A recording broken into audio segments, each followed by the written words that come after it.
right, what's up, guys? I actually want to start by congratulating the Valkyries on the win last night and their start of the season. It's been fun to watch.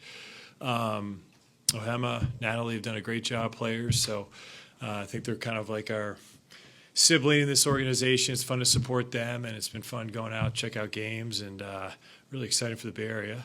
And anyway, we turn to the draft, our stuff right now. We're getting ready for that. And 41. I will say on that pick, there has been a multi-time MVP pick there, so anything can happen. But we're going through the stuff right now, looking at things, and come Thursday night, we'll be ready to select if that's where we're at. We'll obviously look at other options, trades, trade up, trade back, trade out. Anything's possible, but I feel pretty good with where we're at, getting to know the draft pretty well, and hopefully we can grab ourselves another good player and move forward and grow them, develop them, and add them to the program. But open up to questions for anybody that has them, and happy to discuss anything. At 41 or otherwise, if you trade up or down, how valuable would it be to add a player in the draft that can like impact the team right away, given where you're at as a roster? Well, that'd be great, but I always say, it's really hard to do. We've been fortunate the last couple of years between QP and Trayce, guys that have been able to come in and play right away a little bit. It's been great. I just never bank on that. I just think it's hard. You'd be lucky to draft a guy in the second round that can make it at all. So I think we have to be realistic about what it is. But sure, we're going to analyze this thing, look at it, and try and find the best player we can find that'll be able to contribute to this franchise, and that's the goal.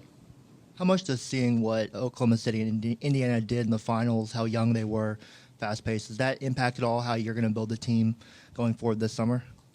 Well, I think you got to run your own race. And in our case, we've got 3 players in their 30s that are really good, and that's the hand we're playing. And it's certainly admirable to what the Pacers and the Thunder and some of these other teams have done in the league. But we've got our group. We're committed to that, and we got to build with it and around it, and that's kind of what we'll do. And then as time goes on, maybe that changes, but multiple different ways to build a team. And I think the way we're going about doing ours is what's right for us. Mike, you've heard I've had a few scouts over the recent years say that 21-year-old draft pick is old. And I'm wondering, you guys have kind of gone the other way a little bit lately with guys like Trayce and QP. What's your feeling on this draft in terms of, the 18, 19-year-old guys versus the guys who've been around in college for a while and how they might fit with your team? Yeah, it's really interesting this year with the draft.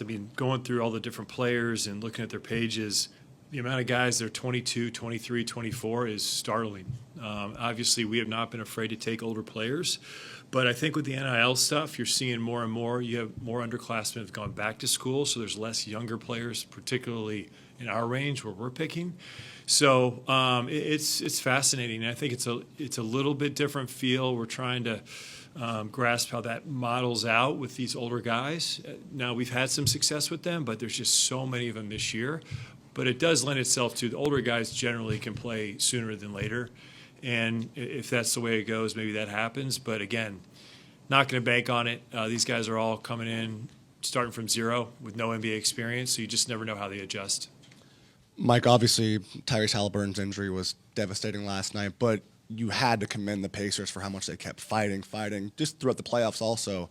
When it comes to roster building, how do you know that character-wise you have those guys who are never going to give up, who are going to compete no matter what? Because I think that's what everyone's kind of taken from that Pacers group.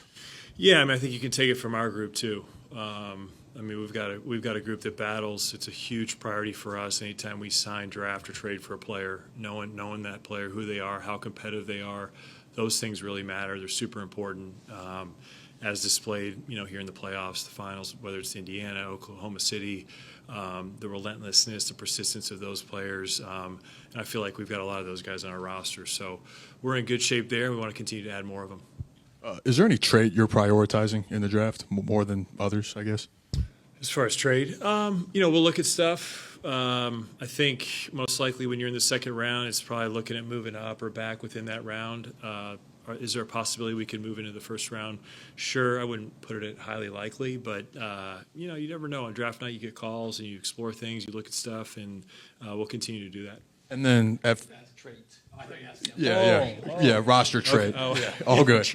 That works too, though. generality. That's my comment on the trade. As far as trait, I think we look for multiple traits, both intangibles in terms of character and approach and all that, and then there's some, I think, skill traits we're looking for. And I think that's pretty consistent with the things that I've identified between shooting, defense, passing, those types of things that generally fit well within our system of how Coach Kerr wants to play, and the players we have on our team with Steph, Draymond, Jimmy, those guys.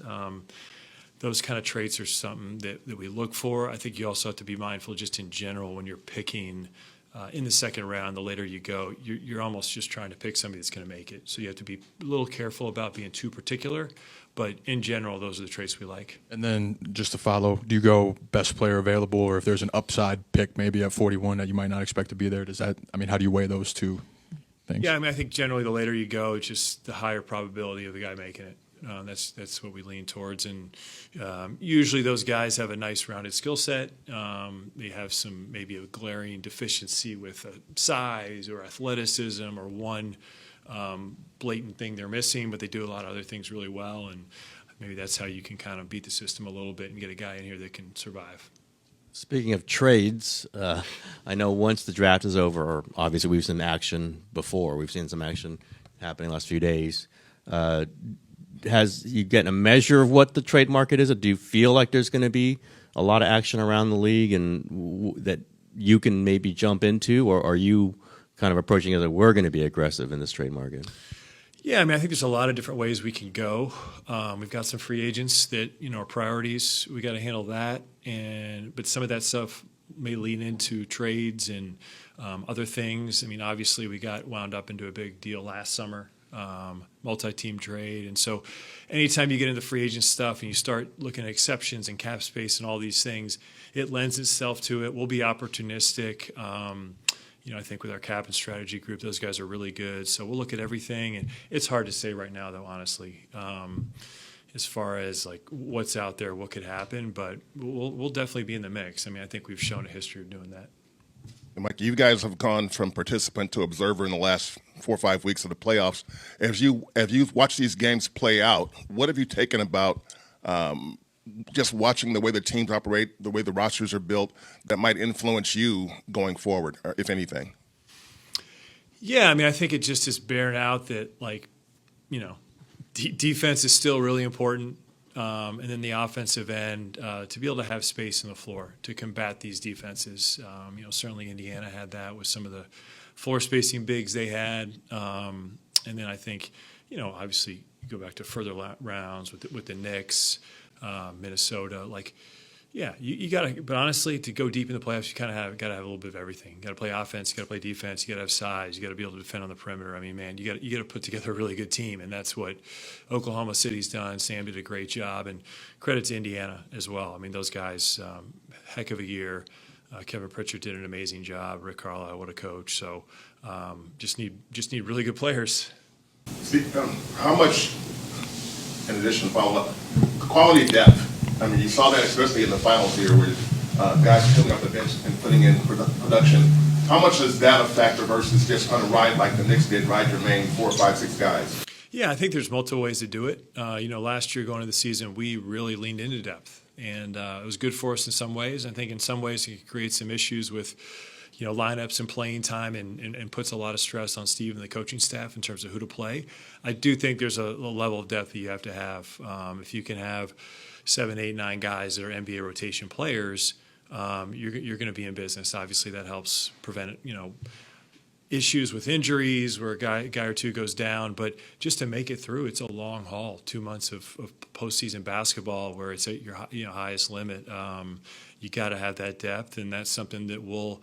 It matters to us. I feel really good about our roster. If you look at guys 10 to 14, 10 to 15, and that's part of having depth. I think we can get better in the middle. I think we can get better and add some depth there, and then we're really talking. Seems like, Desmond Bane gets traded for 4 first-round picks. Seems like every offseason someone's getting traded for 3, 4, 5 first-round picks. In your mind, has the draft been devalued, or draft picks been devalued in recent years? And kind of where do you see the draft when it comes to building a team in terms of importance? Yeah, I mean, I think it's a little bit eye of the beholder with the draft picks. Certain teams value picks differently. They value draft pick swaps differently. And I think for your own team, when you're sending them out, it's important to evaluate where you're at. If you're a younger team, that has a longer runway, then you're probably going to be more inclined to send draft picks out. If you're an older team that has a shorter runway, you got to be a little bit more protective of those picks. And no doubt you should use them when the time comes. If you're really trying to win, but you got to be selective about it. You got to think it through of the value of your own picks, because once you lose them, the path to not being good and sort of doing a little rebuild or anything like that goes out the window because you don't control your picks. Where are you at with Kuminga and his restricted free agency, and how do you hope that situation plays out?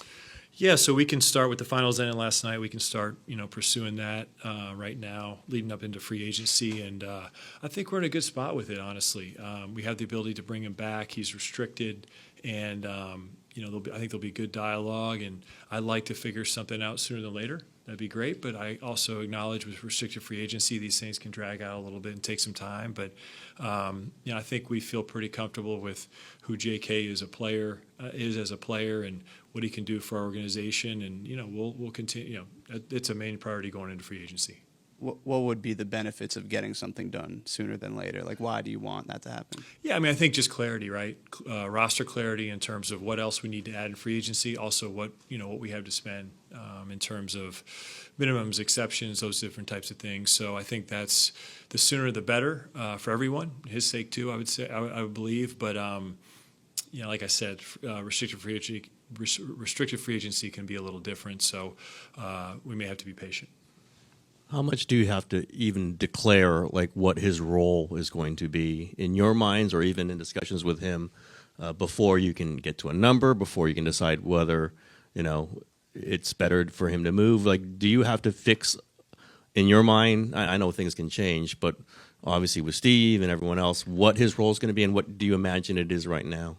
Yeah, I think it's important to have those discussions. I mean, anytime, whether it's your own guy you're bringing back or signing a new player, you always talk with, I talk with the player. Steve does. Sometimes he connects with, our players on our roster too. I mean, you have all these conversations. In JK's position, being an incumbent player, it's a little bit more known.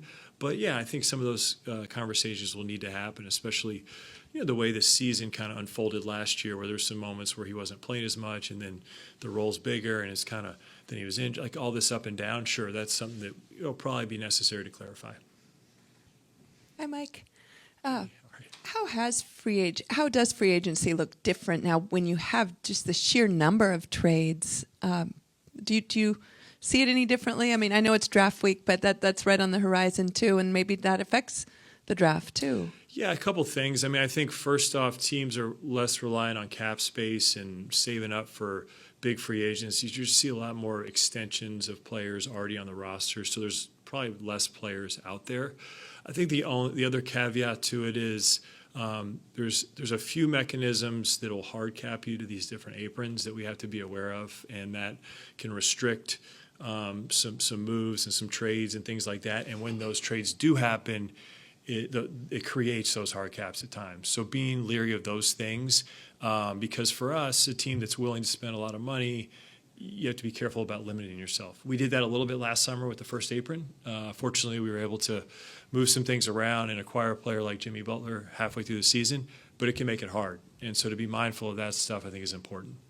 Does more scouting come into play when you're looking at potential trade options and things, or maybe that sounds silly. I mean, I think we're on it regardless, whether it's guys that are going to be free agents, guys that potentially could be eligible for trade, or players that we want to trade for. We've got a pro scouting staff that's out there all year long looking at players, so I don't think much has changed in that regard. Maybe just some different mechanisms to make it happen. Mike, obviously, Oklahoma City winning the championship, still a very young team. Is it as simple as saying, okay, to get out of the West, you got to find a way to get past those guys? And if so, how do you compete with their youth, their size, their athleticism, and all of that? Yeah, well, they'll be the defending champs next year going into the season. They'll be the team that we got to knock off for sure. And the good news is, though, I mean, there's been an incredible amount of parity the last 6-7 years. Multiple different champions, multiple different finalists. So I don't want to say it's wide open, but I don't think it's to the point where it was in 2016, 17 with this organization, where it's really, really hard to oust a team. So Oklahoma City is really good. They're gonna. They play their cards right. They're gonna be really good for a long time, and health is a part of that, and certain other things. But no doubt, the regular season they had this year was incredible, and obviously making the playoff run to win the championship this year, they're gonna be the team to beat. Mike, obviously anything can happen, and you're going to be open to everything as you always are. But last summer, we know kind of the big names that you guys were discussing and came close to, or however that went.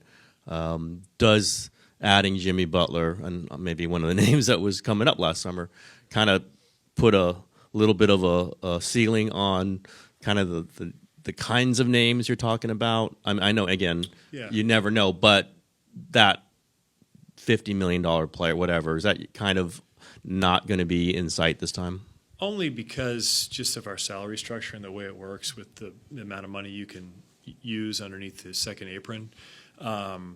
That probably restricts it more than anything for us in terms of pursuing the best roster we can. So I think we'll look at stuff. We'll look at players that we really like that may, we just got to be, it's just almost impossible for us to add players in the salary range of guys we were looking at last summer since we've added Jimmy. So that would be the only limiter. But in terms of like finding talent, improving this team, we're going to look under, every rock to try and do that.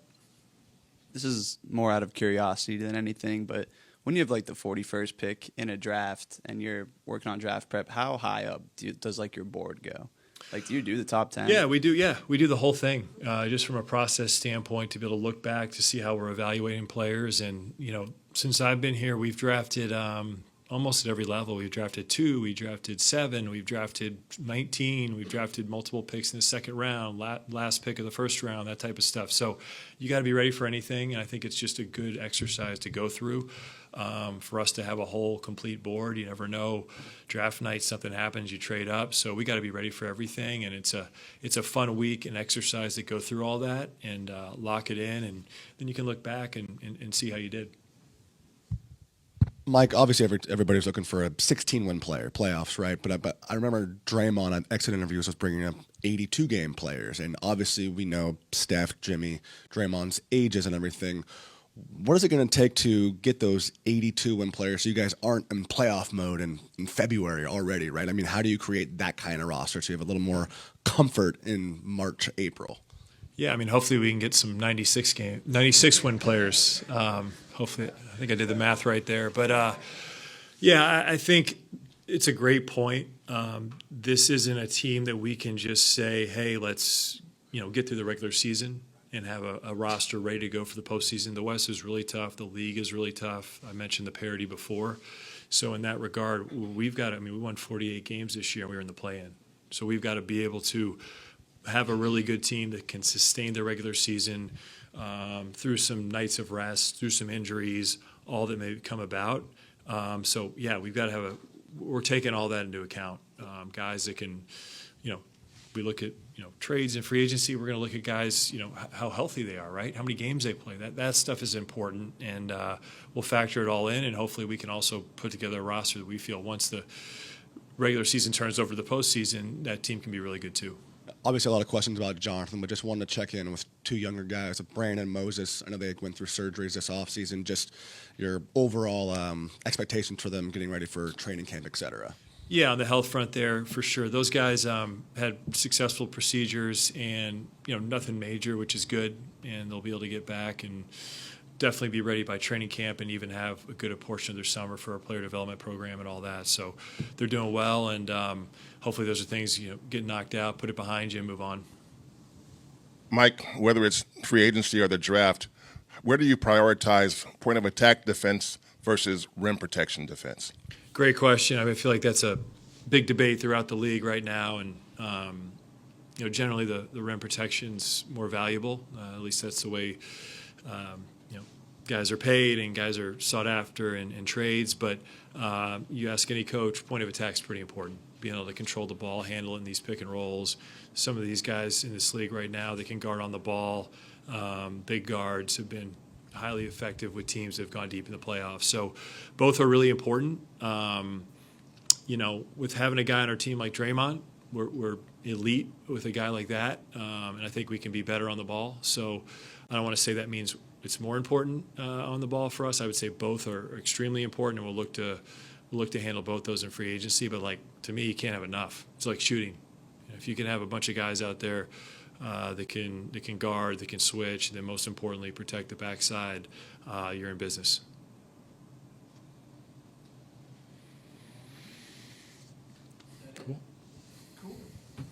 And Raymond, I gotta talk to these guys on Thursday night too. See you soon. Yeah. After we get yogurt. That's right.